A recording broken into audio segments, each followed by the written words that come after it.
Magandang hapon, si Katropa nandito sa mga kamag-anak sa Caloocan.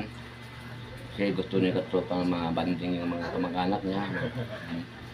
Ngayon, nandito si Katropa. Yan. Ginagaya mo yung ano, yung Sikuan. index ah. Ayan. Sila. Ito si medyo si Erning, ito yung asawa ng pinsan ko. Ito naman yung pamangkin ko, apo ko. Ito naman pinsan ko. Ito pamangkin kong dalawa. Ayan ang mga katropa, maibigay kong video sa inyong lahat. Sa katropa nandito sa Caloocan, sa North Caloocan. Panord, Caloocan.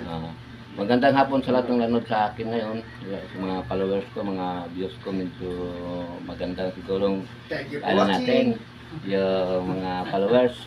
Yan mga katropa, magandang hapon sa lahat ng nanood. Thank you. Maraming salamat sa lahat. Huwag mo katropa. Sa kali lagi nakikita nyo. Thank you, Katropa Vlog.